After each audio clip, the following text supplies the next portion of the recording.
Good morning, all of you.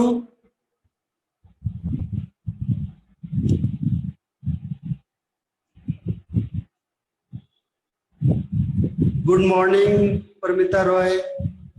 Good morning Purva. तो आज का ये सेशन स्टार्ट करते हैं. कल आपका जो कॉन्सेप्ट था वो क्लियर है. कल हमने जो ऑफलाइन लेक्चर डाला था वो था आपका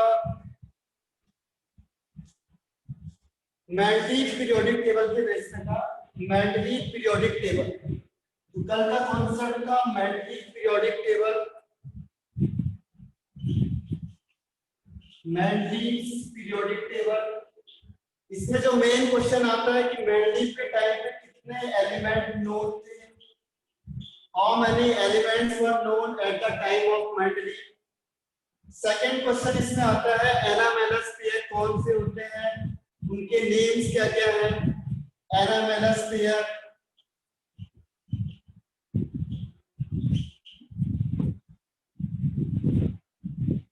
तो इस तरीके से जो मेंडलीव का इसके डिमेरिट्स में हाइड्रोजन है, जो हाइड्रोजन को स्पेसिफिक पोजीशन क्यों नहीं मिली है. हाइड्रोजन है जो उसको हमने फर्स्ट ए और 7A दोनों की जो प्रॉपर्टीज और दोनों की प्रॉपर्टी शो करता है, इसीलिए हमने इसे फिक्स पोजीशन नहीं दिया हुआ है, यानी इसकी पोजीशन अभी भी जस्टिफाई नहीं है. तो इस तरीके के क्वेश्चन इसमें पूछे जाते हैं. तो ओवरऑल जो आपका पीरियोडिक टेबल है, पीरियोडिक टेबल आपका जनरली 3 पार्ट में डिवाइड है.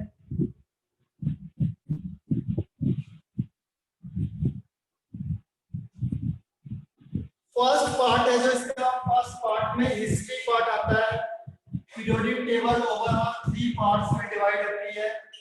First is history part. History part बहुत कम पूछा जाता है. इसमें वेरी लेस प्रोबेबिलिटी होती है आने की. बहुत कम प्रोबेबिलिटी होती है इसके क्वेश्चंस की. इसके बाद आता है मिडिल वाला पार्ट जिसमें long form of periodic table है. Long form of periodic table और पीरियड को प्रिडिक्ट करना, पीरियड एंड ग्रुप. और s and p group, s p b and f p characteristics है और आईयूपीएसी नेम. इसकी प्रोबेबिलिटी लगभग 20% के आसपास होती है क्वेश्चंस की.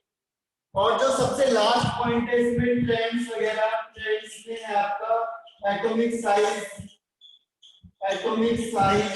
आयनिक साइज, इलेक्ट्रोनेगेटिविटी, आयोनाइजेशन पोटेंशियल. इसकी सबसे ज्यादा प्रोबेबिलिटी होती है 70 to 80%. कंपटीशन में सबसे ज्यादा जो क्वेश्चंस आते हैं वो ट्रेंड से पूछे जाते हैं. सबसे ज्यादा इसकी प्रोबेबिलिटी केवल 10 to 15% होती है और इसकी प्रोबेबिलिटी ऑलमोस्ट 5% क्वेश्चंस इससे बनते हैं. ठीक है. तो हिस्ट्री पार्ट को आपने जल्दी करना है क्योंकि क्वेश्चंस की प्रोबेबिलिटी कम होती है. Long form of period table group को प्रिडिक्ट करना है, एसपीडीएफ. इसकी प्रोबेबिलिटी लगभग 20% के आसपास है. और सबसे ज्यादा जो क्वेश्चंस आपके कॉम्पिटिटिव लेवल में या बोर्ड लेवल में पूछे जाते हैं वो आपका ट्रेंड से पूछे जाते हैं, यानी atomic size, electronegativity, ionization potential या ईजी वगैरह. तो हम स्टार्ट करते हैं. आज इसका सेकंड टर्म्स हम स्टार्ट करेंगे. फर्स्ट पॉइंट आपका हिस्ट्री का कंप्लीट होता है. इसकी प्रोबेबिलिटी कम होती है लेकिन आपको लर्न जरूर करना है. सेकंड इसको ज्यादा फोकस करो और सबसे ज्यादा फोकस आपने करना है लास्ट वाले टर्म्स. इसको हम बहुत डिटेल से पढ़ेंगे लास्ट वाले टर्म्स को. इसको हम थोड़ा सा जो मेन पार्ट है जो पूछा जाता है आपसे उसको डिस्कस करते हैं.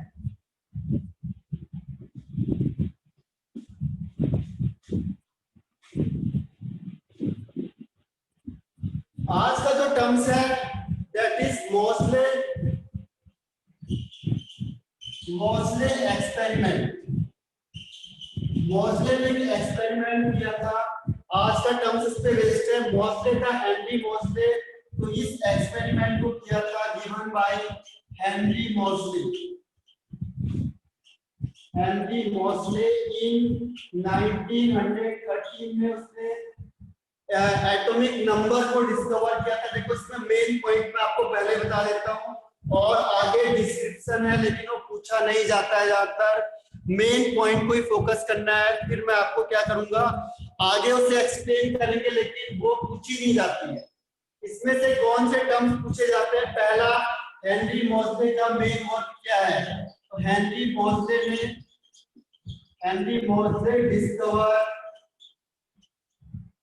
Discovered atomic number. ध्यान रखना कि जो एटॉमिक नंबर को डिस्कवर किया था वो हेनरी मोज़ले ने किया था। पहली बात, हेनरी मोज़ले था जो उसने क्या किया था? एटॉमिक नंबर को डिस्कवर किया था। सेकेंड पॉइंट, उसने एक और कंक्लूजन निकाला था अपने इस एक्सपेरिमेंट से। उसने एक और मेन कंक्लूजन ये निकाला कि जो एटॉमिक नंबर होता है, atomic number is more fundamental property. Atomic number is more fundamental properties than atomic mass. यहाँ से पूरा का पूरा जो ट्रेंड था वो चेंज हो गया था। उसने कहा कि एटॉमिक मास है जो मेन या फंडामेंटल प्रॉपर्टीज नहीं होती है, बल्कि एटॉमिक नंबर क्या है? फंडामेंटल प्रॉपर्टीज है। ठीक है, तो ये जो मेन 2 पॉइंट है इसके, वो बहुत ज्यादा इंपॉर्टेंट है और एक फॉर्मूला है। इसके बाद में एक्सपेरिमेंट बताऊंगा आपको, लेकिन जो मेन इसका जो टर्म्स है पूरे का, वो यही 2 पॉइंट है। क्लियर है दोनों को कि एटॉमिक नंबर जो डिस्कवर किया था that is Henry Moseley, and इसका जो मेन कंक्लूजन वाला पार्ट है दैट इज वीडियो ब्लर आ रहा है। और किसी को लग रहा है video blur? No Isha, very good. और it's okay sweet, Anuja clear है। अदिति, तो यहाँ पे देखो जो मेन कॉन्सेप्ट है मोज़ले एक्सपेरिमेंट का, स्क्रीन क्लियर नहीं है। ये आपके पास हो सकता है नेटवर्क प्रॉब्लम होगा, क्योंकि यहाँ से स्क्रीन क्लियर है मेरे ख्याल से। ठीक है, स्क्रीन, तो ये जो मेन है कि एटॉमिक नंबर एंड एटॉमिक, जो इसका मेन कॉन्सेप्ट ध्यान रखो, हेनरी मोज़ले ने एटॉमिक नंबर डिस्कवर किया था। और सेकंड पॉइंट, उसने ये कंक्लूजन निकाला था कि एटॉमिक नंबर होता है जो मेन फंडामेंटल प्रॉपर्टीज है देन एटॉमिक मास। तो उसने उसे ये कंक्लूजन कैसे निकाला? देखो, इसने एक्स-रे एक्सपेरिमेंट किया। इसका पूरा नाम है मोज़ले एक्सपेरिमेंट और एक्स-रे स्पेक्ट्रम। उसने क्या किया? 2 अलग अलग प्रॉपर्टीज को डिस्कस किया। यहाँ से एक पॉइंट उसने क्या किया? एटॉमिक मास को लिया, और दूसरा पॉइंट लिया उसने एटॉमिक नंबर को। तो उसने 2 अलग अलग ग्राफ बनाए। पहला ग्राफ बनाया उसने, फर्स्ट जो ग्राफ प्लॉट किया था उसने, वो किया था फ्रीक्वेंसी वर्सेस एटॉमिक मास। इसे कहते हैं न्यू मींस फ्रीक्वेंसी। और सेकेंड उसने क्या किया? दूसरा ग्राफ बनाया यहाँ पे, frequency versus atomic number. Atomic number और एटॉमिक मास के बेस पे उसने 2 ग्राफ बनाए। वो किसके बेस पे थे? देखो, उसने क्या किया? एक्स रे को पास किया। एक्स रे को जैसे उसने यहाँ से पास आउट किया, इसमें स्लिट लगाई हुई है ताकि एक निकल जाएगा, और यहाँ से किसी मेटल से क्या हुआ? स्ट्राइक हुआ, ये मेटल से टकराया। या कहो कि यहाँ से इलेक्ट्रॉन टकराए, और इलेक्ट्रॉन को अगर आप टकराओगे तो क्या होगा? जैसे मेटल से स्ट्राइक करेगा आपको यहाँ से एक्स-रे मिलेगी। जब भी इलेक्ट्रॉन आपस में क्या करते हैं? इलेक्ट्रॉन का जो बीम है अगर वो किसी मेटल से स्ट्राइक करेगा तो क्या होगा? आपको एक्स-रे ऑब्टेन होगी। उसने इस एक्स-रे की फ्रीक्वेंसी को मेजर किया। पहले उसने फर्स्ट काम को क्या किया? जो फास्ट मूविंग था, स्ट्रॉन्ग बीम ऑफ एक्स-रे को स्ट्राइक करवाया। इससे स्ट्राइक कराया मेटल। तो जैसे उसने क्या किया? स्ट्रॉन्ग बीम ऑफ इलेक्ट्रॉन को electron beam, strong beam of electron को जैसे उसने किसी मेटल से स्ट्राइक कराया तो क्या हुआ, एक्स रे यहां से प्रोड्यूस हो गई, एक्स रे प्रोड्यूस हुई। अब उसने जो एक्स रे जो प्रोड्यूस हुई थी, इस एक्स रे की क्या निकाली, फ्रीक्वेंसी निकाली। तो उसने देखा कि फ्रीक्वेंसी का ग्राफ कैसे आ रहा है, तो यहां से उसने हर एक मेटल के लिए फ्रीक्वेंसी को मेजर किया उसने फॉर डिफरेंट मेटल, अलग अलग एलिमेंट के लिए, अलग मेटल के लिए उसने क्या किया, फ्रीक्वेंसी को मेजर किया। ठीक है, इसके रिस्पेक्ट में किया, पहला किया उसने with respect to atomic mass और सेकंड किया उसने with respect to atomic number. तो उसने फ्रीक्वेंसी को मेजर किया, पहला किसके बेस पे, with respect to atomic mass, और सेकंड उसने क्या किया, सेकंड ऑब्जर्वेशन किया उसने with respect to atomic number. तो उसने इसके बेस पे प्लॉट एक ग्राफ बनाया।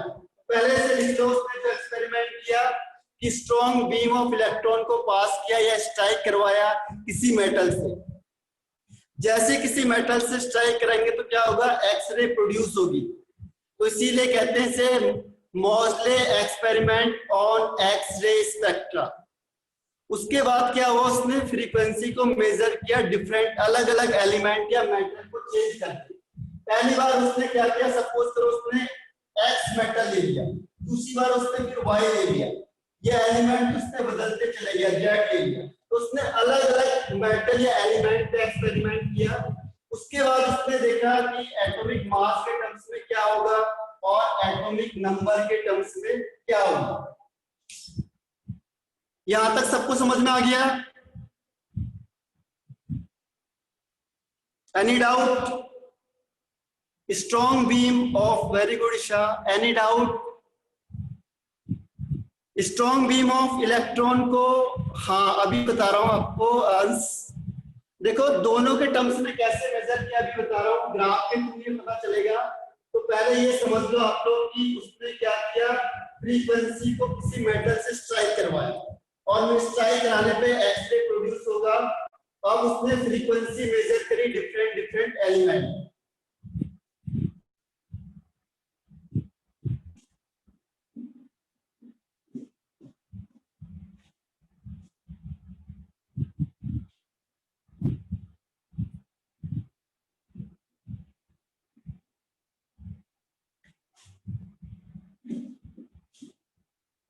तो यहाँ पे उसे क्या हुआ, एक ग्राफ मिलता है जनरली एक्सपेरिमेंट के बेस पे है ये, कि जो अंडर रूट फ्रीक्वेंसी है वर्सेस एटॉमिक मास। तो जैसे उसने एटॉमिक मास के टर्म्स में क्या किया, इसको देखा, तो उसने देखा ग्राफ में क्या हुआ, कोई वैल्यू, जैसे मैंने सपोज करो पहला ले लिया हीलियम, तो ये आपका यहाँ तक क्या हो रहा है, एटॉमिक मास इंक्रीज होता जा रहा है, ये एटॉमिक मास बढ़ता जा रहा है। उसने देखा ये जो ग्राफ आ रहा है जिगजैग मोशन में आ रहा है। तो यहाँ पे उसे कर्व ऑब्टेन हुआ, कर्व मिला, that is in zigzag motion, zigzag pattern में मिल रहा है, उसे एक फिक्स पैटर्न में नहीं मिल रहा है। यानी किसी की फ्रीक्वेंसी ये देखो ज्यादा हो गई, किसी की फ्रीक्वेंसी आगे जाके कम हो गई, फिर किसी की ज्यादा हो गई, फिर किसी की कम हो गई, यानी एक फिक्स पैटर्न उसे नहीं मिला। किसके केस में, एटॉमिक मास के केस में। एटॉमिक मास का मतलब सपोज करो आपने यहाँ से ले लिया हीलियम, आप बढ़ते जाओगे लिथियम, उसके बाद बेरिलियम को लाया, बेरिलियम के बाद आपने बोरोन देखा, कार्बन देखा, आपने एलिमेंट को चेंज करते हुए चले गए। तो देखा आपने कि इसके रिस्पेक्ट में अगर इसका एटॉमिक मास को लेंगे हम और यहाँ पे फ्रीक्वेंसी लेंगे तो इसका ग्राफ किस तरीके से दिखेगा आपको यहाँ से। अगर आपने यहाँ से लिथियम लिया तो लिथियम तो आपने देखा यहाँ पे आ रहा है, उसकी लाइन खींची उसने। उसके बाद उसने तीसरा मेटल लिया, उसका देखा कि इसकी फ्रीक्वेंसी इतनी आ रही है और जो इसका एटॉमिक मास अगर इतना है तो इसकी फ्रीक्वेंसी इतना है, यानी with respect to atomic mass. अगर एटॉमिक मास इसका यहाँ आया है तो इसकी फ्रीक्वेंसी ये है। तो इस तरीके से उसने हर एक एलिमेंट का लिया। तो उसने मेन पैटर्न में क्या देखा कि जिगजैग पैटर्न है, यानी नॉट अ फिक्स्ड पैटर्न। वही उसने क्या किया, सेम ग्राफ बनाया, फ्रीक्वेंसी का, और second one is atomic number, atomic number. तो उसने देखा कि यहाँ पे जो ग्राफ आया ये एक फिक्स पैटर्न में आ रहा है इस तरीके से। जैसे जैसे आप एटॉमिक नंबर बढ़ाते जाओगे एलिमेंट के एटॉमिक नंबर बढ़ते जाएंगे, वैसे एक फिक्स सीक्वेंस में आपको क्या मिलेगा, आपने एटॉमिक नंबर बढ़ाते चले गए एलिमेंट का, और उसका जो आपको फ्रीक्वेंसी है वो एक सीक्वेंस में चलती चली गई। और जबकि यहाँ पे क्या था, एटॉमिक मास के टर्म्स में एक रेगुलर पैटर्न नहीं था, पहले वाले का ज्यादा हो जाता था, दूसरे का कम हो जाता था। लेकिन यहाँ पे उसने देखा एटॉमिक नंबर के टर्म्स में जो फ्रीक्वेंसी होती है और जो एटॉमिक नंबर होता है, इसका ये क्या स्ट्रेट लाइन ग्राफ आ रहा है। इसमें जो उसने देखा जो कर्व ऑब्टेन हुआ जो दैट इज स्ट्रेट लाइन, ये जो कर्व आया दैट इज स्ट्रेट लाइन।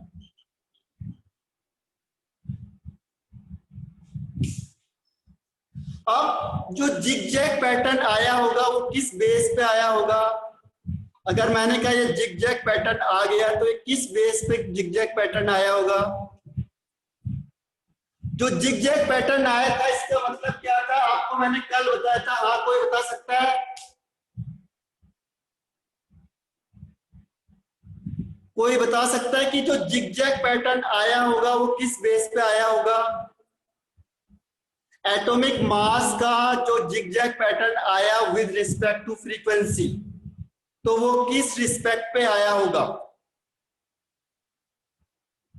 हाँ, वेरी गुड अदिति, ईशा ठीक है, वेल ट्राई। देखो एटॉमिक मास का जो, हाँ हिंट्स बता रहा हूं आपको, ये कल के लेक्चर में आपको बताया था एनामेलस पेयर। एनामेलस पेयर में क्या होता है, जिसका एटॉमिक मास ज्यादा होता है, जिसका एटॉमिक मास ज्यादा होगा उससे उसने पहले रखा हुआ था। जैसे फॉर एग्जांपल था पोटेशियम और आर्गन एंड पोटेशियम।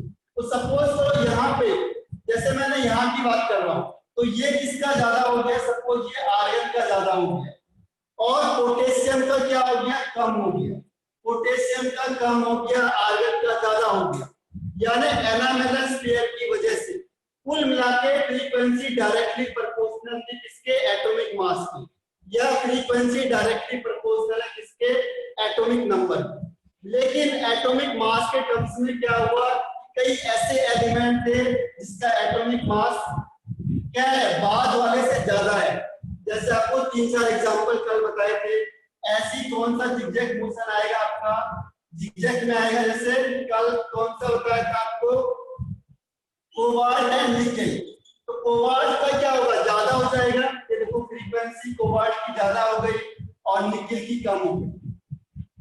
जैसे जैसे मैं एटॉमिक मास को बढ़ाता जाऊंगा, ये एटॉमिक मास इंक्रीज हो रहा है, तो क्या होगा, जिसका एटॉमिक मास ज्यादा है उसकी फ्रीक्वेंसी भी ज्यादा होनी चाहिए। लेकिन कई एनामेलस पेयर की वजह से जो पहले वाले एलिमेंट है इसका एटॉमिक मास ज्यादा था तो इसकी फ्रीक्वेंसी ज्यादा हो गई, और जिसका एटॉमिक मास कम था उसकी फ्रीक्वेंसी भी कम हो गई। इसीलिए क्या हुआ, ये जिगजैग मोशन आया। क्लियर है अब, ड्यू टू एनामेलस पेयर।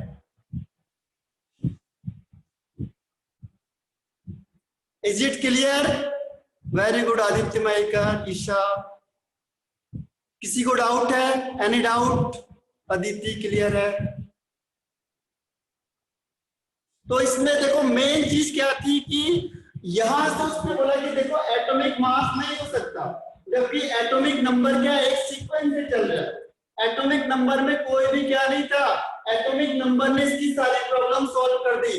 कैसे, एटॉमिक नंबर कोबाल्ट का कितना होता है 27 और इसका होता है 28, तो क्या होगा, तो ये कम ही होना चाहिए, ये ज्यादा होना चाहिए।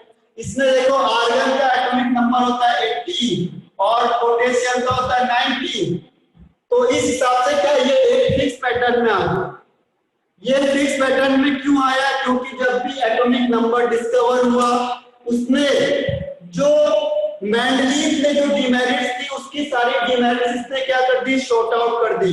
उसकी सारी डिमेरिट्स एटॉमिक नंबर के डिस्कवर होने के साथ खत्म हो गई। तो जो मेन पैटर्न आया था जनरली उसने क्या कहा, जो फ्रीक्वेंसी होती है वो डायरेक्टली प्रोपोर्शनल होगी एटॉमिक नंबर की और डायरेक्टली प्रोपोर्शनल होगी एटॉमिक मास की। लेकिन क्या हुआ, NMLS पेयर की वजह से कुछ एलिमेंट है जिनका एटॉमिक मास ज्यादा था, उसको उसका फ्रीक्वेंसी भी ज्यादा हो गई।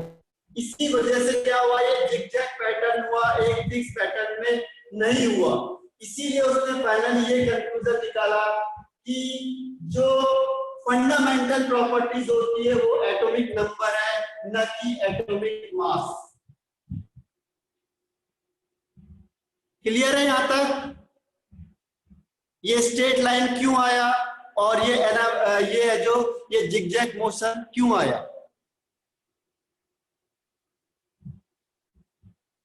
हाँ, दोनों के दोनों है जो वो पीरियोडिक टेबल के बेस पे है। देखो अब इसको मैं रब कर रहा हूं एक बार ग्राफ को।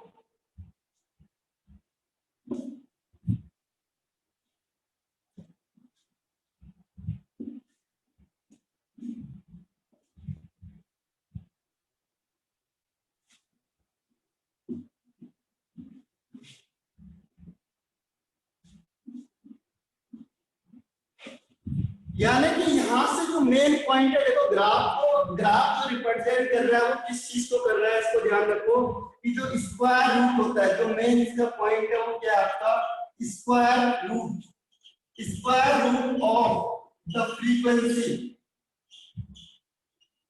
Frequency of X ray. जो एक्स रे है उसकी फ्रीक्वेंसी का जो स्क्वायर रूट है वो क्या है आपका, डायरेक्टली प्रोपोर्शनल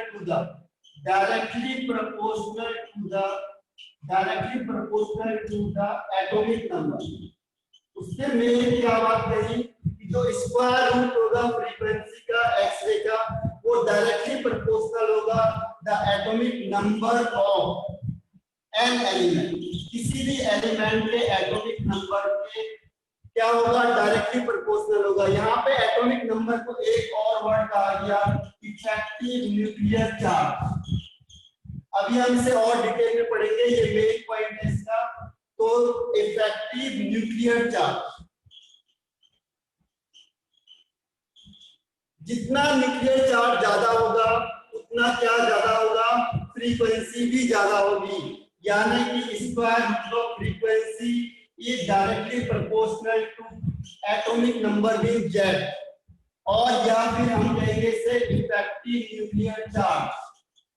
तो उसने फाइनली ये कंक्लूजन निकाला कि जो फ्रीक्वेंसी होती है वो डायरेक्टली प्रोपोर्शनल होगी एटॉमिक नंबर के या फिर इफेक्टिव न्यूक्लियर चार्ज। यानी कि जो फंडामेंटल प्रॉपर्टीज है वो क्या है आपका, एटॉमिक नंबर है। और इसीलिए जो ग्राफ आया था वो कैसा आया था, देखो ग्राफ कैसा आया, डायरेक्टली प्रोपोर्शनल का मतलब क्या हुआ, इस तरीके से एक बढ़ेगा तो दूसरा भी बढ़ेगा।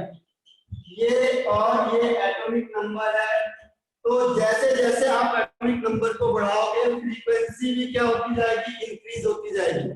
फ्रीक्वेंसी भी बढ़ती जाएगी जैसे जैसे हमने क्या किया, एटॉमिक नंबर को इंक्रीज किया। यानी अपने अलग अलग कंपाउंड को लाते चले गए। पहले आप लाए हमने हीलियम, फिर लिथियम, बेरिलियम, बोरॉन। इस तरीके से आपने क्या किया, अलग अलग एलिमेंट है जिसका एटॉमिक नंबर इसका 2, 3, 4, 5, कार्बन 6, नाइट्रोजन। तो अलग अलग अपने एलिमेंट को लाओगे तो क्या होगा, उसकी फ्रीक्वेंसी उसके अकॉर्डिंग इंक्रीज होती जाएगी। यानी कि इसीलिए ये ग्राफ कैसे आया, एक स्ट्रेट लाइन में। तो जो इसका मेन पॉइंट था वो क्या था, square root of frequency of X ray जो प्रोड्यूस होती है वो डायरेक्टली प्रोपोर्शनल होगी atomic number of an element, या फिर हम इसे कहेंगे इफेक्टिव न्यूक्लियर चार्ज। तो जैसे जैसे हम एटॉमिक नंबर को बढ़ाएंगे वैसे वैसे क्या होगा, फ्रीक्वेंसी भी इंक्रीज होती जाएगी एक्सरे की। क्लियर है? इज इट क्लियर और not? Any doubt? Yes or no? Very good. No doubt. No doubt. Aditi, Isa, Suchitra, very good. तो इसमें क्या है देखो, very good. अब देखो डायरेक्टली प्रोपोर्शनल तो वो किसके भी था, एटॉमिक मास के भी था। डायरेक्टली प्रोपोर्शनल तो ये एटॉमिक मास के भी था, लेकिन फर्क क्या हुआ, किसी का एटॉमिक मास ज्यादा हो गया। जो एलिमेंट एटॉमिक नंबर कम है लेकिन किसी का एटॉमिक नंबर ज्यादा हो, मास ज्यादा हो, तो क्या होगा, उसकी फ्रीक्वेंसी भी ज्यादा हो जाएगी। इसीलिए क्या हुआ, जिगजैग मोशन आया। तो उसने कहा कि हमने जो ट्रेंड पकड़ा था वो गलत था। Atomic mass is not a fundamental property, क्योंकि इसमें ये ट्रेंड फिक्स नहीं आ रहा है, यानी हम एटॉमिक मास के बेस पे कोई ट्रेंड को नहीं बता सकते। तो इसीलिए एटॉमिक मास है जो से रिजेक्ट कर दिया था, और फिर एटॉमिक नंबर यहाँ पे आया। तो उसने इसके लिए एक फॉर्मूला दिया था, ये देखो मेन कॉन्सेप्ट इसका ये है। अब इसने इसके लिए एक फॉर्मूला दिया,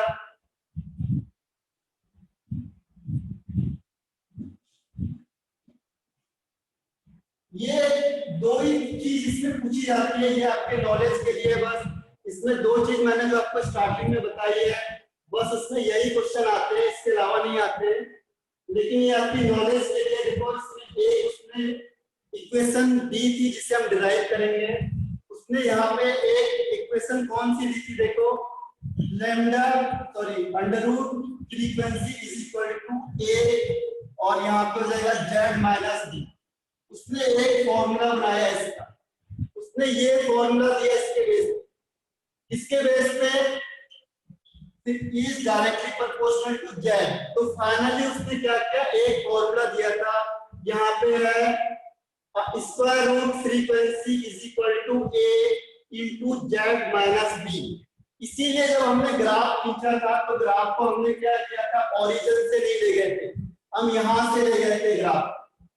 उसका रीजन क्या है, उसने कहा कि सपोज करो मैंने कि जेड जीरो कर दिया, अगर मैंने क्या किया, एटॉमिक नंबर जीरो हो गया, एटॉमिक नंबर इज जीरो, तो भी क्या होगा, फ्रीक्वेंसी जीरो नहीं होगी, फ्रीक्वेंसी कितनी हो जाएगी, ए इंटू बी, ए बी के इक्वल हो जाएगी फ्रीक्वेंसी, यानी कि कुछ ना कुछ फ्रीक्वेंसी होगी। अगर मैंने एटॉमिक नंबर को जीरो कर दिया तो भी कुछ ना कुछ फ्रीक्वेंसी होगी। इसीलिए ध्यान रखना, ये ओरिजिन से स्टार्ट नहीं होता। कभी भी आप इसका ग्राफ बनाओगे तो ओरिजिन से स्टार्ट नहीं होगा। देखो विद इन 10 मिनट में ये ऑफ हो जाएगा, आपको फिर से रिज्वाइन करना है और इसी आईडी पे करना है, सेम आईडी पे। तो इसने जो फॉर्मूला ये डिराइव किया था, ये कैसे किया था आपके पास है नहीं इतना, लेकिन आपको डेरिवेशन करके बता देता हूँ। ये जो इसने फॉर्मूला डिराइव किया था ये आपने पहले भी पढ़ा है, उसी से मैं लिंक कराऊंगा।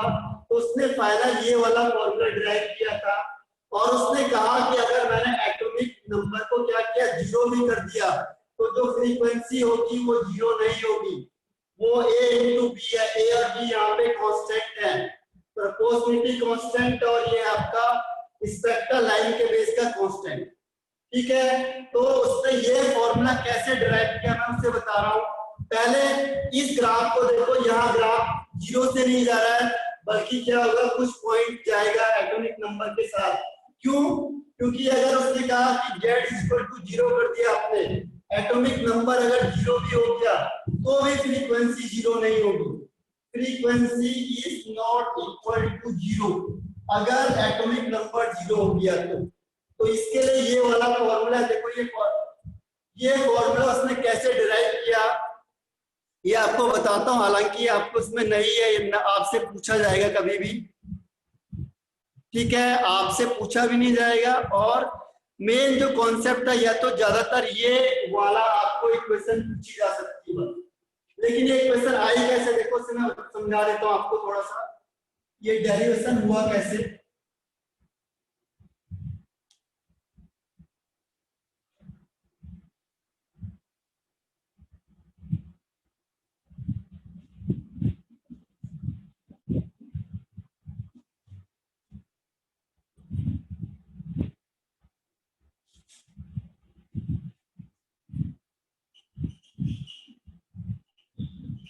डेरिवेशन में उसने कहा कि सपोज करो हमने क्या किया,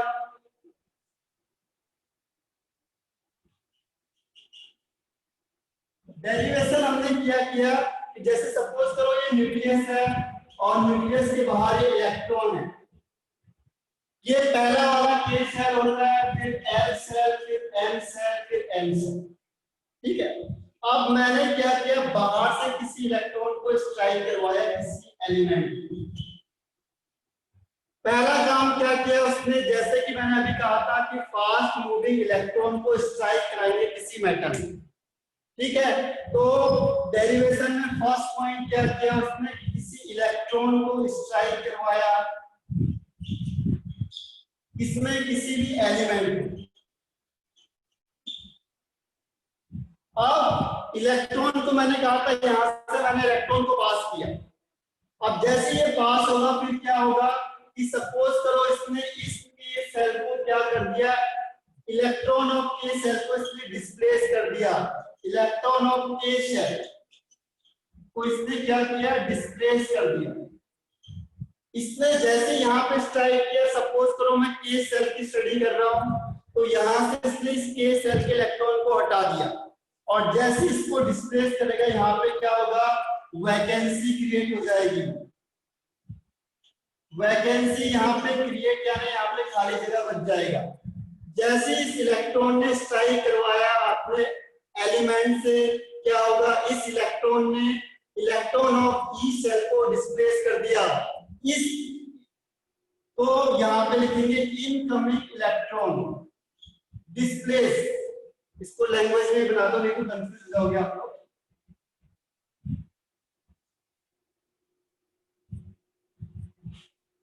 जो यहां से इनकमिंग इलेक्ट्रॉन आया था, incoming electron displace the electron present इन के शेल। जो के शेल में इलेक्ट्रॉन था इसको यहां से क्या किया, डिस्प्लेस कर दिया, हटा दिया वहां। और इसके हटाने से यहाँ पे क्या होगा, वैकेंसी क्रिएट हो जाएगी। वैकेंसी क्रिएट हो गई। अब क्या होता है कि जो यहाँ पे एल वाला इलेक्ट्रॉन होगा, अब क्योंकि जो न्यूक्लियस है ये न्यूक्लियस क्या करेगा, एल वाले इलेक्ट्रॉन को अपनी तरफ खींचेगा। तो जो इलेक्ट्रॉन प्रेजेंट है आपका, electron present in L shell, जो एल सेल में इलेक्ट्रॉन प्रेजेंट है वो किधर जंप करेगा, जंप करेगा from L to K shell. L से के शेल में क्या होगा, जंप हो जाएगा, ये यहां से इधर जंप कर जाएगा। और जैसे जंप करेगा तो उसका मेन रीजन क्या है, जंप करने का मेन रीजन है कि फोर्स ऑफ अट्रैक्शन। जो न्यूक्लियस है वो क्या करेगा, फोर्स ऑफ अट्रैक्शन लगाएगा। फोर्स ऑफ अट्रैक्शन, इसको यहाँ पे हम कहते हैं न्यूक्लियर चार्ज। और न्यूक्लियर चार्ज को हम क्या कहते हैं, एटॉमिक नंबर। तो due to force of attraction, due to force of attraction, जो न्यूक्लियस था इसने क्या किया, एल वाले इलेक्ट्रॉन को अपनी तरफ खींचा। अब अगर ये एल वाले इलेक्ट्रॉन को खींचता है तो इसे हम यहाँ पे कहते हैं, इसको कहते हैं हम के अल्फा लाइन। के अल्फा लाइन, के का मतलब के से इलेक्ट्रॉन निकला है और अल्फा का मतलब ठीक एल से। अगर यहाँ एम से निकलता है, एम से जाता तो हम कहते हैं के बीटा लाइन। के रिस्पेक्ट में अल्फा है और अगर इससे जाता तो ये बीटा है। तो यहाँ पे अगर एल से जा रहा है तो हम कहेंगे अल्फा लाइन, के अल्फा लाइन। ये समझ में आया आपको कि फोर्स ऑफ अट्रैक्शन की वजह से क्या होगा, न्यूक्लियस क्या करेगा, एल वाले इलेक्ट्रॉन को अपनी तरफ खींचेगा। इस लाइन को हम यहाँ पे कहते हैं के alpha line. Is it clear और नॉट? यहां तक क्लियर है सबको? Any reply, yes no? Third point is clear और not? Yes yes, okay. Bhoomi, Isha, Shravani, Manali, very good. अब देखो होता क्या है, एक दो कॉन्सेप्ट इसमें और आएंगे, बस ये खत्म हो जाएगा आपका। अब फोर्स ऑफ अट्रैक्शन की वजह से इस इलेक्ट्रॉन ने अंदर की तरफ इसको खींच लिया। अब क्या होगा, देखो एक फैक्टर और यहाँ पे काम करता है।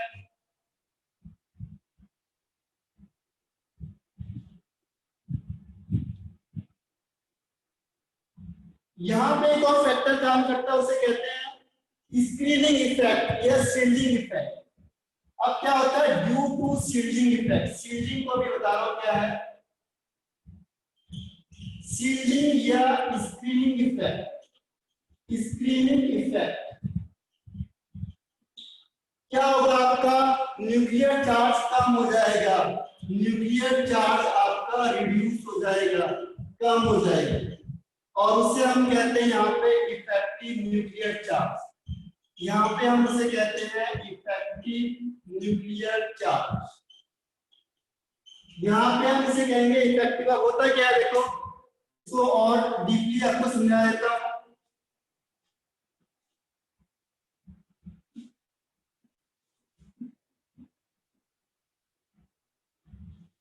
सपोज करो ये न्यूक्लियस था, ये इलेक्ट्रॉन, एक इलेक्ट्रॉन यहाँ पे होगा, एक इलेक्ट्रॉन बाहर चला गया, और यहाँ से ये दूसरा जो के सेल है, ये एल सेल के इलेक्ट्रॉन यहाँ से यहाँ जंप कर रहा है, तो ये न्यूक्लियस क्या करेगा, इसे अपनी तरफ खींच रहा है। अब न्यूक्लियस इसे यहाँ खींच रहा है, लेकिन क्या होगा, इस इलेक्ट्रॉन के बीच में क्या होता है, रिपल्सन होगा, यहाँ पे इसके बीच में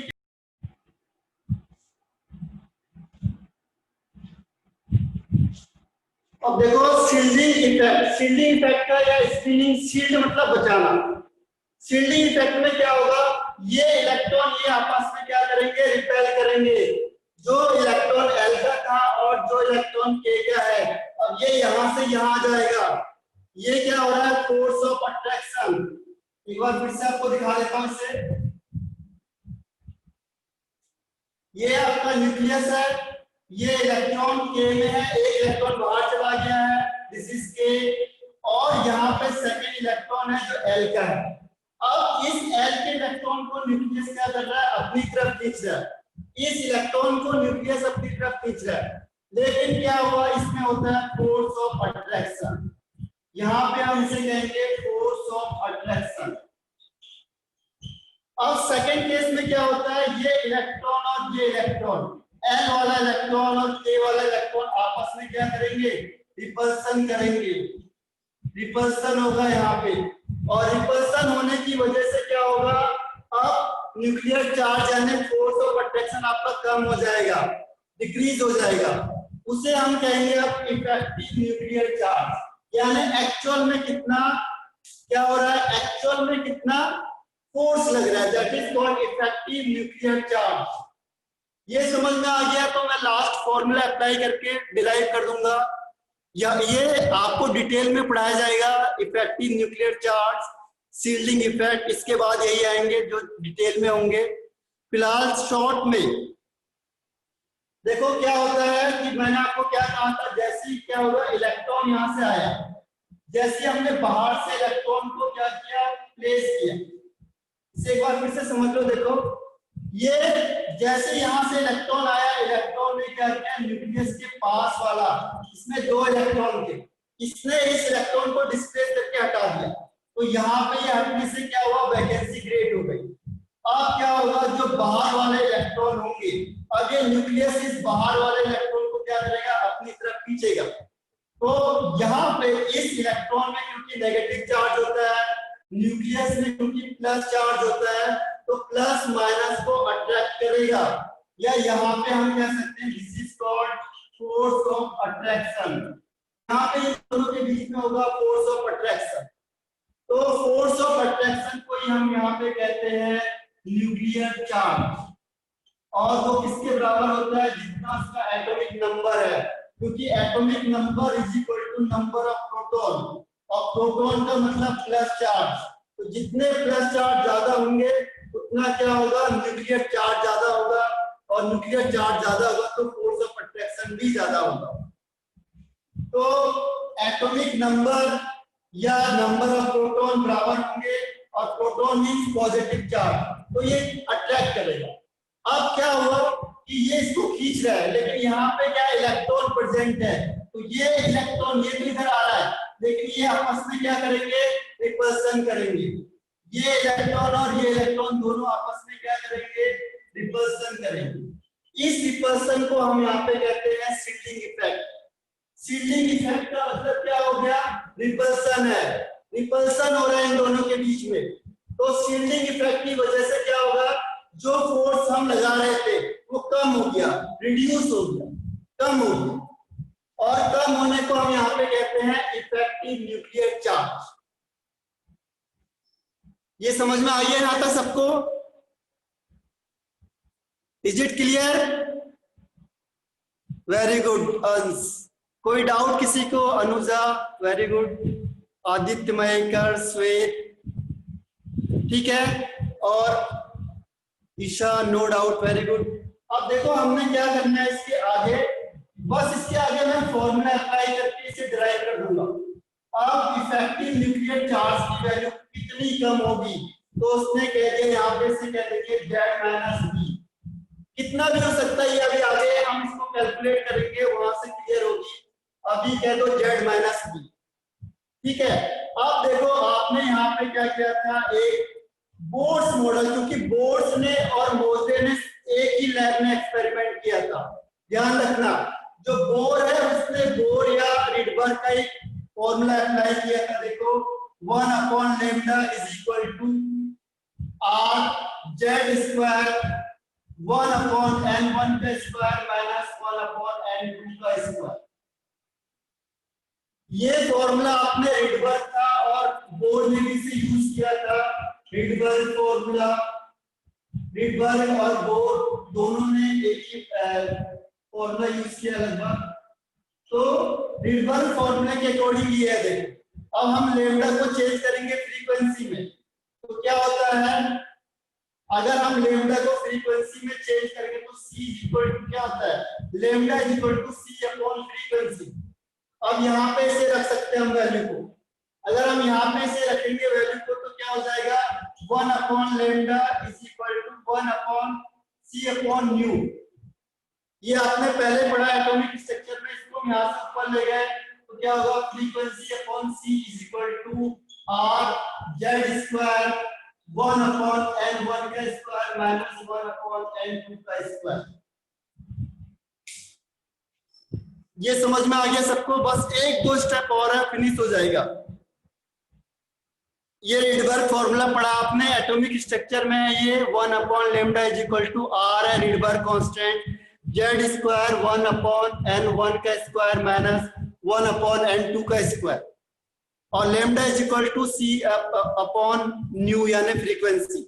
तो 1/λ की जगह पे हम लिखेंगे C/ν, और ν/C = R(Z²) * 1/N1²। देखो लास्ट स्टेप आ गया, बस हम अपने जो टारगेट है उसके बिल्कुल 2 स्टेप पीछे है, बस फाइनल 2 स्टेप हम इसके पीछे हैं।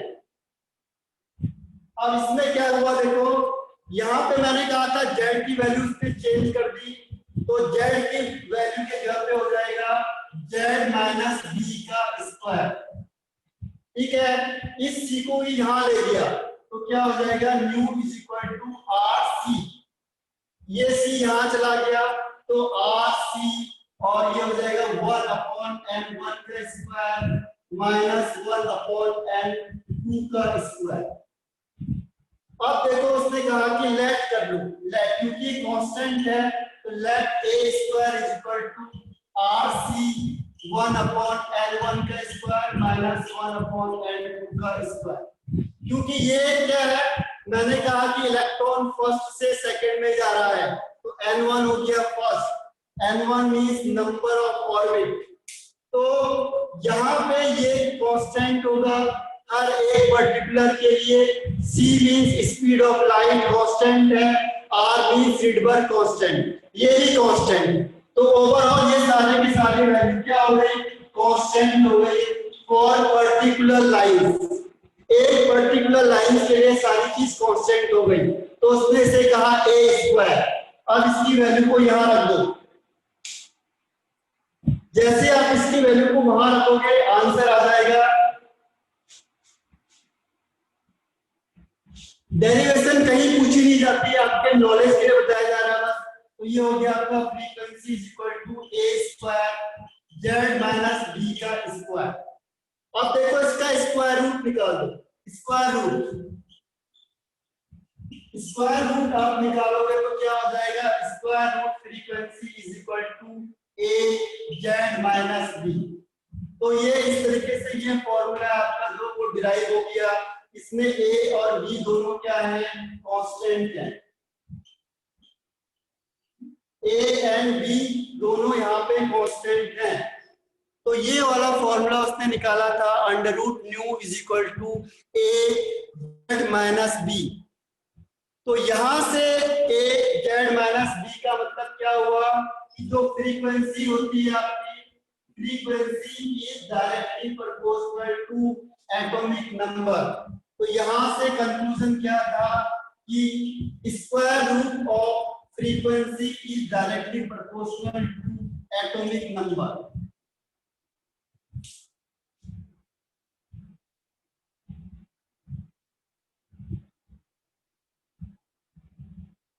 इज इट क्लियर और नॉट? या इसे हम और ज्यादा क्लियर करेंगे तो हम ये कहेंगे कि square root of frequency directly proportional to Z minus B means effective nuclear charge. ये हो गया इफेक्टिव न्यूक्लियर, इफेक्टिव मतलब एक्चुअल में कितना लग रहा है, एक्चुअल में, that is called effective. Effective is actual. जैसे आप लोगों ने पढ़ा 100% पढ़ाई करें, लेकिन आपने गेट किया 70%, तो this is called effective. Effective मतलब एक्चुअल में कितना हो रहा है, एक्चुअल में कितना फोर्स लग रहा है, दैट इज कॉल्ड इफेक्टिव।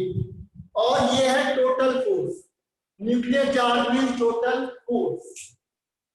तो ये मोज़ले का एक्सपेरिमेंट था और यहां से उसने प्रूव किया कि atomic number is fundamental properties not atomic mass.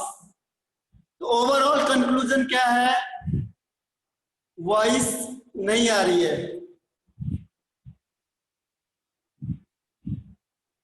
और कुछ वॉइस क्लियर है, औरों को वॉइस इज कमिंग और not, it is Audible?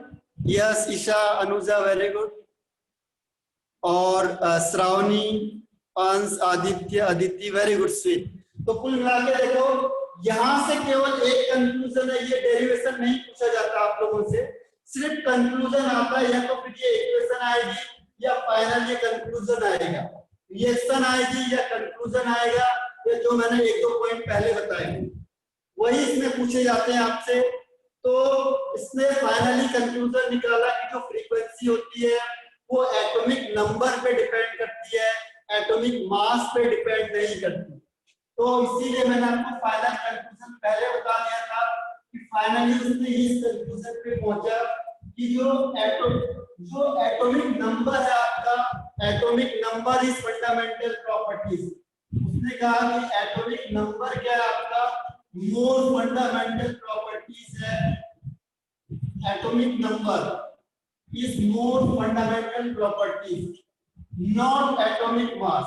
Atomic mass fundamental property नहीं है बल्कि एटॉमिक नंबर है। तो यहां से उसने कंक्लूजन को दिया और यहां से क्या हुआ, मॉडर्न पीरियोडिक लॉ आया। इसके बाद जैसे उसने इस स्टेटमेंट को दिया, इस डिस्कवरी को किया, उसके बाद क्या हुआ कि जो आपका मॉडर्न पीरियड मेंडलीव का लॉ था वो चेंज हो गया। यहां से मेंडलीव का लॉ है जो वो चेंज हो गया और मेंडलीव के लॉ को चेंज करने के बाद आया modern periodic law. Modern periodic law, modern periodic law, या इसे हम इसके नाम से कहते हैं मोज़ले पीरियोडिक लॉ। इसको हम ये कह सकते हैं मोज़ले पीरियोडिक लॉ। मोज़ले ने, क्योंकि मोज़ले ने इसे दिया था, मेन कॉन्सेप्ट उसी ने बताया था, तो इसे कहेंगे मॉडर्न पीरियोडिक लॉ या मोज़ले पीरियोडिक लॉ। क्या होता है, the physical and chemical properties, the physical and chemical properties of an element is the periodic function of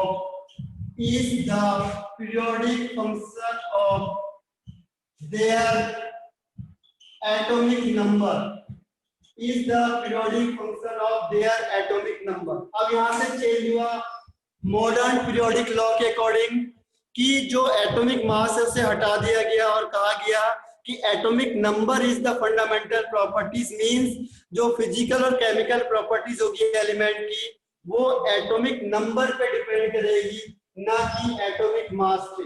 और क्योंकि ये कॉन्सेप्ट किसने बताया था? मोज़ले ने, इसीलिए इसे मोज़ले पीरियोडिक लॉ भी बोलते हैं। और ये मॉडर्न है जो अब हम अप्लाई कर रहे हैं, इसीलिए मॉडर्न पीरियोडिक लॉ और मोज़ले पीरियोडिक लॉ। तो ये आपने पहले से ही पढ़ा है, बस एक चेंज किया यहाँ पे, एटॉमिक नंबर। तो ये क्लियर हो गया आपका modern periodic law. Physical and chemical properties of an element is the periodic function of their atomic number। यानी कि किसी भी एलिमेंट की फिजिकल और केमिकल प्रॉपर्टीज, किसी भी एलिमेंट की फिजिकल प्रॉपर्टीज या फिर केमिकल प्रॉपर्टीज किस पे डिपेंड करती है? वो डिपेंड करती है एटॉमिक नंबर पे। फिजिकल और केमिकल प्रॉपर्टीज अगर किसी भी एलिमेंट की डिपेंड करेगी तो वो उसके एटॉमिक नंबर पे डिपेंड करेगी। इसका मतलब ये है। क्लियर है यहाँ तक? इसके बाद हम आते हैं long form of periodic table में। तो आपका मॉडर्न पॉइंट जो बेस है, इंटरमीडिएट पॉइंट तक खत्म होगा। लास्ट पॉइंट जो इसके चलेंगे ट्रेंड्स वाले, वो बहुत ज्यादा इंपॉर्टेंट है, इसीलिए क्योंकि आपने पहले भी पढ़ा हुआ है। अब आते हैं long form of periodic table. तो ध्यान रखना, मोज़ले और बोर्स ने एक ही लैब में वर्क किया था और लगभग मोज़ले ने सेम जो बोर्स का कॉन्सेप्ट है उसको अप्लाई किया इसके लिए।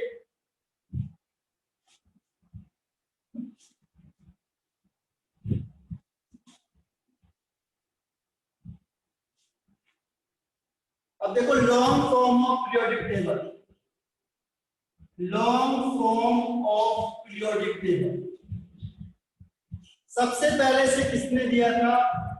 Given by bore. ये जो लॉन्ग फॉर्म था वो किस कॉन्सेप्ट पे बेस्ड था? बेस्ड ऑन, कोई बता सकता है कि long form of periodic table किस कॉन्सेप्ट पे या किस प्रॉपर्टी पे बेस्ड है? Reply, long form of periodic table is based on which property, या विच, वेरी गुड अनुजा, राइट है। और इसके अलावा ईशा, राइट। तो long form of periodic table generally based था दो कॉन्सेप्ट पे। पहला भी हमने कहा एटॉमिक नंबर, यानी यहाँ पे इसको एटॉमिक नंबर के इंक्रीजिंग ऑर्डर में रखा था, लेकिन इससे भी ज्यादा मेन आता है electronic configuration. Electronic configuration, electronic configuration भी आपने कहाँ पढ़ा था? इलेक्ट्रॉनिक कॉन्फ़िगरेशन पढ़ा था आपने एटॉमिक नंबर में। इलेक्ट्रॉन का डिस्ट्रीब्यूशन होना, इलेक्ट्रॉनिक कॉन्फ़िगरेशन मींस होता है इलेक्ट्रॉन का डिस्ट्रीब्यूशन होना इन वेरियस ऑर्बिटल। अलग अलग ऑर्बिटल में क्या हो रहा है? इलेक्ट्रॉन का डिस्ट्रीब्यूशन हो रहा है ऑफ एन सबसेरियर सेल या कंपाउंड।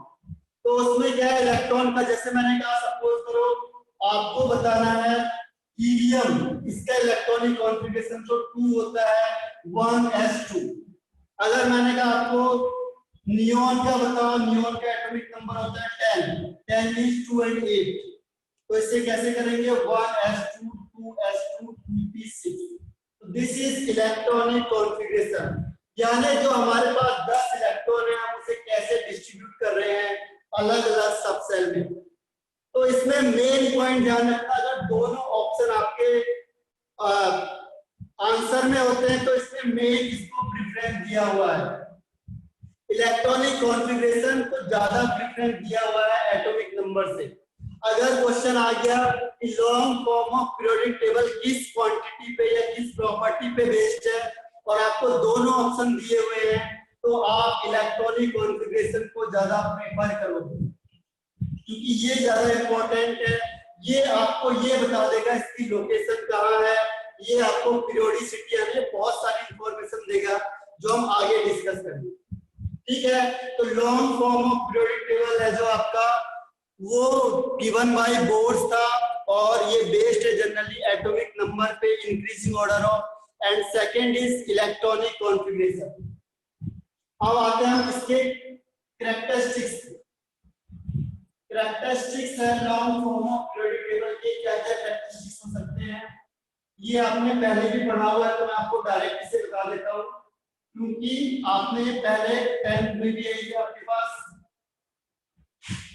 तो देखो इसके मेन कैरेक्टरिस्टिक्स क्या क्या है। कैरेक्टरिस्टिक्स या पोस्टुलेट कहते हैं यहाँ पे, कैरेक्टरिस्टिक्स या फिर हम इसे कहेंगे पोस्टुलेट्स। इसमें देखो जो long form of periodic table था, long form of periodic table, इसमें 7 पीरियड है और 18 group. 7 period and 18 group are there. 7 period and 18 group. तो सबसे पहले हम करेंगे पीरियड की बात। पीरियड में देखो फर्स्ट पीरियड में जो नंबर ऑफ एलिमेंट होता है, नंबर ऑफ एलिमेंट इज 2 और इसे हम कहते हैं शॉर्टेस्ट पीरियड। सबसे छोटा पीरियड होता है जिसमें 2 ही एलिमेंट होते हैं। सेकंड होता है 2 and third period. Second and third period में एक एलिमेंट होते हैं, इसे कहते हैं शॉर्ट पीरियड। उसके बाद फोर्थ एंड फिफ्थ पीरियड होता है जिसमें 18 एलिमेंट होते हैं, इसे कहते हैं लॉन्ग पीरियड। उसके बाद 6 पीरियड होता है इसमें 32 element, this is called longest period. और 7 पीरियड आपका इनकम्प्लीट होता है।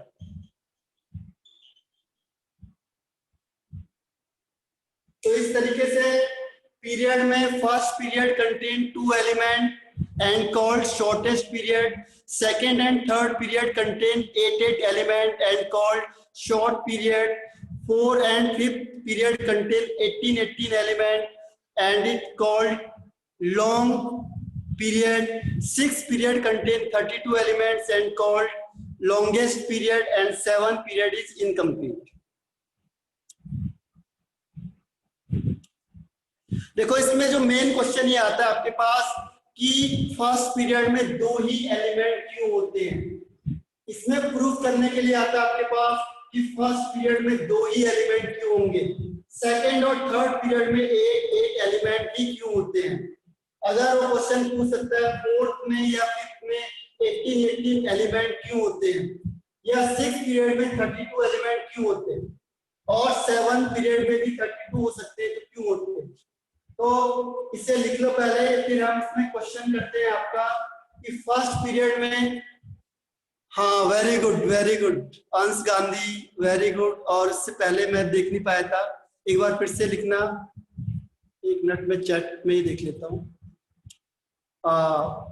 अंश गांधी यू आर राइट। और इसके अलावा किसने दिया था इसका आंसर।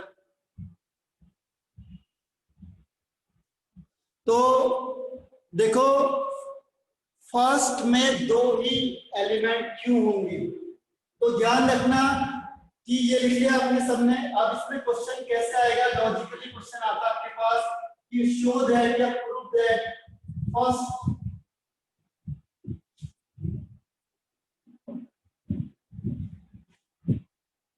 इसमें आपके पास लॉजिकल क्वेश्चन क्या आएगा। देखो इसके बेस पे क्वेश्चन कैसे पूछे जाएंगे। इसमें क्वेश्चन ये आता है आपके पास कि प्रूव दैट, आपको प्रूफ करना है कि first period contain 2 element only. कैसे आप इसे प्रूफ करके बताओगे, या फिर फर्स्ट पॉइंट। सेकंड ये हो सकता है कि second period contain 8 element only, इसे प्रूफ करके बताओ। थर्ड क्वेश्चन ये हो सकता है कि third period contain 8 element only, why. और ऐसे शो ऑन फोर्थ पीरियड में 18 एलिमेंट होते हैं तो क्यों होते हैं। और फिफ्थ पीरियड में होते हैं आपका 18 एलिमेंट, और 6 में होते हैं आपका 32 एलिमेंट। आपको प्रूफ करके चलो ये बताओ सेकंड पीरियड में 8 एलिमेंट क्यों होते हैं। What is the reason behind this कि second period contain 8 element only. No answer. तो देखो इसका आंसर क्या होगा, हाँ अद्वैत ठीक है आपका आंसर। श्वेत, अंश गांधी, वेरी गुड। तो देखो ये सारा कॉन्सेप्ट आपको कौन बताएगा, अभी मैं आपको आप बाउ का प्रिंसिपल बताता हूँ, उससे सारा क्लियर हो जाएगा। फिर भी एक बार आपको इसमें समझाता हूँ, फिर आप बाउ कॉन्सेप्ट से समझाऊंगा। देखो हर एक जब कोई न्यूट्रल होता है, जब भी कोई न्यूट्रल एटम होगा, ध्यान रखना न्यूट्रल में एक इलेक्ट्रॉन मीन्स होता है वन एलिमेंट। हर एक इलेक्ट्रॉन क्या करेगा, एक एलिमेंट करता है। तो फर्स्ट पीरियड में हमारे पास पता है हमें कि क्या होता है, 1s ऑर्बिटल होता है, बस 1s ऑर्बिटल होता है। और 1s में केवल मैक्सिमम 2 ही इलेक्ट्रॉन हो सकते हैं। मैक्सिमम इलेक्ट्रॉन इसमें कितने हो सकते हैं, 2। आपने पढ़ा होगा आप बाउ में कि जो फर्स्ट पीरियड होता है ना 1s2 ही होता है बस। तो 1s में मैक्सिमम 2 ही इलेक्ट्रॉन हो सकते हैं, इसीलिए फर्स्ट पीरियड में केवल 2 ही एलिमेंट होंगे। सेकंड पीरियड में क्या होगा, देखो सेकंड पीरियड में होता है 2s प्लस 2p। आपने देखा होगा 2s एंड 2p। तो सेकंड पीरियड का मतलब हुआ सेकंड में 2s और 2p होगा। s में मैक्सिमम इलेक्ट्रॉन होते हैं 2 और p में मैक्सिमम इलेक्ट्रॉन होते हैं 6। तो टोटल इलेक्ट्रॉन हो गए 8। तो जितने इलेक्ट्रॉन होंगे उतने ही एलिमेंट होंगे, इसीलिए सेकंड पीरियड में केवल मैक्सिमम 8 ही इलेक्ट्रॉन हो सकते हैं। जितने इलेक्ट्रॉन होंगे मैक्सिमम उतने ही क्या होंगे, उतने ही एलिमेंट होंगे। तो इसमें मैक्सिमम इलेक्ट्रॉन है 8। ऐसे देखो थर्ड पीरियड में आपके पास होगा 3s एंड 3p ओनली। तो 3p में भी 2 होंगे मैक्सिमम और 3p में 6 होंगे, इसीलिए यहाँ पे 8 इलेक्ट्रॉन। तो maximum number of electron is 8। तो hence maximum number of element भी 8 होगा। अब फोर्थ में देखो, फोर्थ में क्या क्या आ जाता है, फोर्थ में आता है आपका 4s 3d एंड 4p। अब देखो जो 3d आता है क्या होगा, 4s के बाद 3d आता है। इलेक्ट्रॉनिक कॉन्फ़िगरेशन में आपने देखा होगा 4s आता है फिर 3d आता है, और 3d में मैक्सिमम इलेक्ट्रॉन हो सकते हैं 10। 2 प्लस 10 प्लस 6 मींस 18। ऐसे सेम है, अगर 5p होगा तो 5p में कौन से होंगे, 5s 4d एंड 5p। तो 2 प्लस 10 प्लस 6 और लास्ट होता है 6s। 6 पीरियड का मतलब हुआ 6s 4f 5d और 6p। तो इसमें देखो मैक्सिमम 2 इलेक्ट्रॉन, f में मैक्सिमम 14 इलेक्ट्रॉन, d में मैक्सिमम 10 इलेक्ट्रॉन और p में मैक्सिमम 6 इलेक्ट्रॉन, इसीलिए आंसर है 32। तो इसमें ये लॉजिकल क्वेश्चन आता है, आपको इस तरीके से सॉल्व करना है कि अगर 6 पीरियड होगा तो उसमें कौन कौन से ऑर्बिटल आते हैं या शेल आते हैं, दैट इज 6s 4f। अब देखो इसे आप बाउ से मैं सॉल्व करूंगा आपके पास, ठीक है। पहले इसे लिख लो आप लोग। लॉजिकल क्वेश्चन आता है कि शो करके बताओ या प्रूफ करके बताओ कि फर्स्ट पीरियड में 2 ही एलिमेंट हो सकते हैं, सेकंड में 8 हो सकते हैं, थर्ड में 8, फोर्थ में 18, फिफ्थ में 18 और 6 में 32। इनको प्लस करके देखो, 2 प्लस 6 प्लस 18, ये भी 18। अब देखो इसे आप बाउ से हम सॉल्व करते हैं। इस कॉन्सेप्ट को हम किससे सॉल्व करेंगे, आप बाउ से।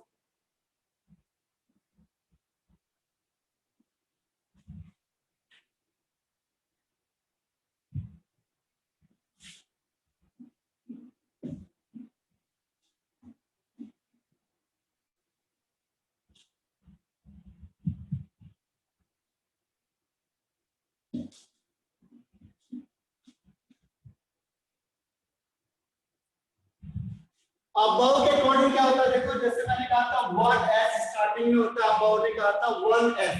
तो पहले में एक ही s होता है, फिर क्या होता है सेकंड में 2s एंड 2p। तो सेकंड में 2s और 2p होगा।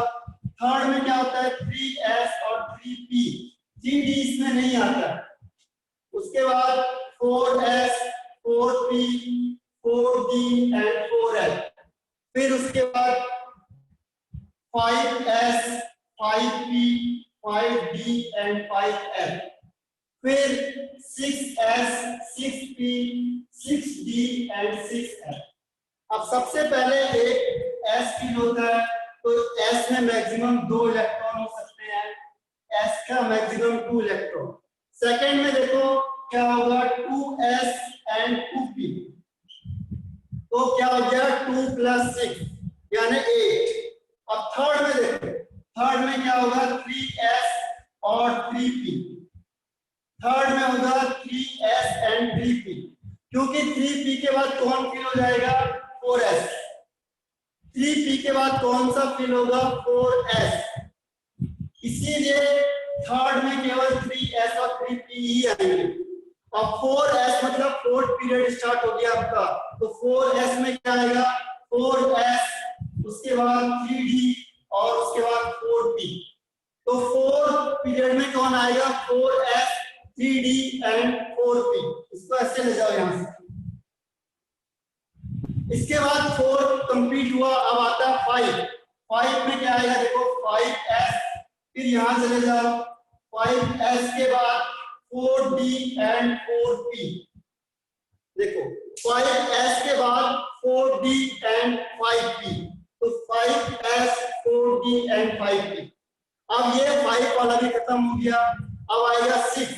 तो 6 में कौन आएगा, देखो 6 में स्टार्ट करेंगे 6s, इसके बाद 4f, 6s के बाद 4f, फिर 5d और फिर 6। तो 6s में आएगा, 6 पीरियड में आएगा 6s, 4f, 5d and 6p। तो इस तरीके से क्या है, जितने सबसेल होंगे उस हिसाब से आपको क्या करना है, एलिमेंट को, जितने इलेक्ट्रॉन होंगे उसके मैक्सिमम उस हिसाब से एलिमेंट भी होंगे। तो ये कॉन्सेप्ट क्लियर हुआ कि फर्स्ट एस में केवल 1 ही आएगा फर्स्ट पीरियड में। सेकेंड पीरियड में क्या होगा, देखो फर्स्ट पीरियड है जो आपका, फर्स्ट पीरियड में कौन सा आएगा, केवल फर्स्ट में केवल फर्स्ट आएगा, यानी फर्स्ट पीरियड में हमारे पास होगा 1s। सेकेंड पीरियड में देखो 1s किया, फिर यहाँ पे 2p आ गया, तो सेकेंड पीरियड में हमारे पास होगा 2s एंड 2p। अब 2 के बाद यहाँ चले जाओ, 3s और 3p। 3p के बाद देखो 4s आ रहा है, तो 4s 3 में नहीं हो सकता, यानी थर्ड पीरियड में होगा 3s और 3p। अब इसके बाद 3p के बाद कौन आ गया, 4s, यानी फोर्थ पीरियड में कौन होंगे, 4s। 4s के बाद देखो यहाँ आ गए 3d एंड 4p, तो 4s plus 3d plus 4p। अब फोर्थ पीरियड देखो 4p यहाँ तक खत्म हो गया। अब इसके बाद हम कहाँ चले गए, फिफ्थ पीरियड में। जो फिफ्थ पीरियड है आपका, इसमें कौन कौन से होंगे, 5s प्लस, फिर यहाँ देखो 4d एंड 5p, तो 5s, 4d एंड 5p, ये 5s, 4d, 5p। अब आ जाओ 6 पीरियड में। 6 पीरियड में देखो क्या होगा, 6s के बाद यहाँ देखो 4f, 6s यहाँ तक गया, इसके बाद क्या होगा, यहाँ से जाओगे आप 4f, 5d, 6p, तो ये हो जाएगा 6s, फिर 4f, 5d एंड 6p। और हमें पता है कि s में मैक्सिमम 2 इलेक्ट्रॉन हो सकते हैं, b में 6 होते हैं, d में 10 होते हैं और f में 14 होते हैं मैक्सिमम इलेक्ट्रॉन। तो यहां से आपको देखना है कि उसके पास मैक्सिमम कितने इलेक्ट्रॉन होंगे। जितने मैक्सिमम इलेक्ट्रॉन होंगे उतने ही मैक्सिमम एलिमेंट भी हो सकते हैं। तो ये क्लियर हुआ। प्रूफ करने के लिए बहुत बार क्वेश्चन आता है इसमें कि प्रूफ करो कि फिफ्थ पीरियड में केवल 18 एलिमेंट ही हो सकते हैं। तो इसका मतलब हुआ कि जो फिफ्थ पीरियड है contain 5s, 4d and 5p। अगर मैंने कहा 6 पीरियड में 32 एलिमेंट हो सकते हैं, means 6 period contain 6s, 4f, 5d and 6p है। This is 6p। ये 6s, फिर 4f, 5d एंड 6p। तो यहां से आप क्या करोगे, इलेक्ट्रॉन को कैलकुलेट करके देखो इसमें कितने मैक्सिमम इलेक्ट्रॉन आ रहे हैं। यहां से आपको क्या होगा, आंसर क्लियर हो जाएगा। देखो अगर मैंने ये आपका प्रिंसिपल से लिया, अब मैं इसे हटा रहा हूं यहां से।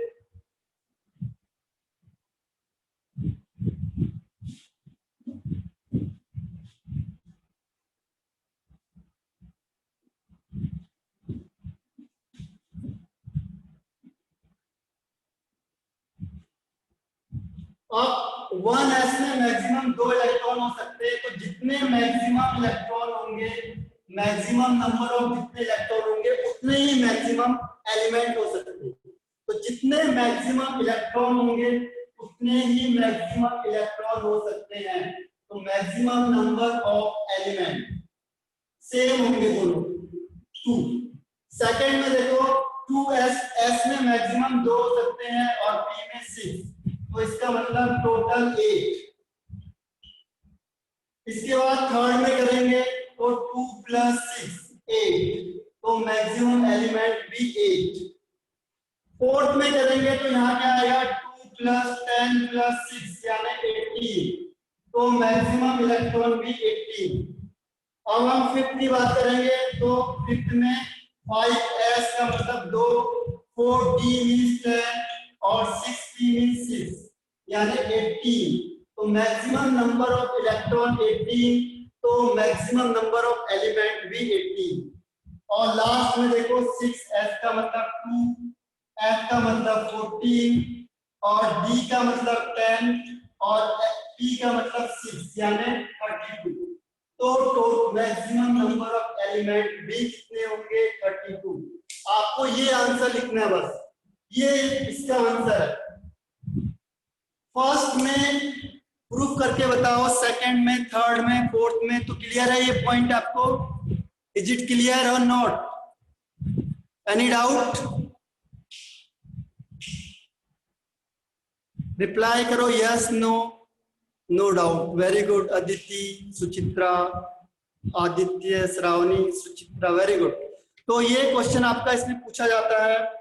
और आज का सेशन यही फिनिश करते हैं। अब नेक्स्ट आपको ग्रुप का बताया जाएगा और प्रिडिक्शन और एडवांटेज, डिसएडवांटेज कल होंगे। Okay, goodbye, have a nice day.